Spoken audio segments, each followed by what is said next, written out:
Hi hello groovy people, పండగలన్నీ బాగా చేసుకున్నారా? అంతా మంచిగా జరిగిందా? ఇవాళ ఎంత మంచి రోజు అంటే, యూట్యూబ్ స్టార్ట్ చేసిన తర్వాత ఫర్ ది ఫస్ట్ టైం నేను ఇవాళ షూట్ చేసిన వీడియో ఇవాళ తీసింది ఇవాళే పెడుతున్నాను. ఇవాళ చికెన్ విత్ బగారా రైస్ చేసుకుంటున్నాం. సో ఈ కుకింగ్ విషయం పక్కన పెడితే ఇవాళ నేను మీతో ఏం షేర్ చేసుకోవాలనుకుంటున్నానంటే, శ్రీరామనవమి అయిన తర్వాత మేము రిటర్న్ హైదరాబాద్ వచ్చేటప్పుడు ట్రైన్లో ట్రావెల్ చేసాం. ట్రైన్లోనే ట్రావెల్ చేస్తాం. మనం ఏమైనా అమ్మానీళ్ళ ఫ్యామిలీలా ఏరోప్లేన్లు రావడానికి యూజువల్లీ బస్సో ట్రైనో ఎక్కుతాం. మనకున్న రోడ్ల పరిస్థితికి బస్సులు ఎలా ఎక్కలేం, అందుకే ట్రైన్లు. అది కూడా మనకున్న బీభత్సమైన అదృష్టానికి ఆర్ఏసీలే వస్తాయి. కన్ఫర్మ్డ్ సీట్లు ఎవరికి రావాలి? సర్లే అడ్జస్ట్ అవుదాం, టీసీని ఏదో రిక్వెస్ట్ చేసుకుందాం అనుకున్నాం. టీసీ నిజంగా ఎంత మంచోడు అనుకున్నామంటే మేము పిచ్చోళ్ళం అయిపోయాం ఆఖరికి. అంత మంచోడు ఆయన. ఎందుకు ఇలా అన్నానో మీకు ఇది మొత్తం వింటే మీకు అర్థమవుతుంది. మాకు ఆర్ఏసీ వచ్చింది, సో టీసీ వచ్చాడు, టికెట్ చెక్ చేశాడు. ఇట్లా ఇద్దరం అడ్జస్ట్ అవ్వడం కష్టం అవుతుందంటే చెప్తానమ్మా కొద్దిసేపట్లో అన్నాడు. మాకు వచ్చిన సీట్లో మేము వెళ్ళేటప్పుడు ఆల్రెడీ ఒక అమ్మాయి కూర్చునింది. తనేంటంటే నేను రేపటికి తీసుకున్నాను టికెట్, చూసుకోకుండా కొంచెం ఇవాళ ఎక్కేయాల్సి వచ్చింది, నేను సరిగ్గా చూసుకోలేదు, టీసీ టికెట్ రాస్తానన్నారు అని చెప్పింది.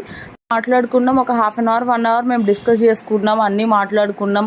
నియర్ బై కదా, పక్క ఊళ్ళోళ్ళు మనకి తెలియదు ఏముంది, ఎవరైనా కలిస్తే లొల్లడా వాగడమే అయిపోతుంది. కొంచెం దూరం వెళ్ళేటప్పటికి వచ్చాడు, హడావిడి చేశాడు, టికెట్ రాశాడు, ఒక 700 ఎంతో డబ్బులు తీసుకున్నాడు. విజయవాడ వచ్చిన తర్వాత పలానా సీట్కి పలానా భోగి దగ్గరకు వెళ్ళమని చెప్పాట. పాపం ఈలోపే తను గురించి వాళ్ళ ఇంట్లో వాళ్ళందరూ కంగారు పడ్డం, సీట్ అలాట్ అవ్వలేదు, అది ఇది అని చెప్పి చాలా జరిగాయి. తను యాక్చువల్లీ విజయవాడలో దిగిపోదాం అనుకుంది. బట్ ఈ లోపు ఇతను టికెట్ రాసిచ్చాడు కదా, సో మంచిగానే ఉంటుంది అనుకుంది.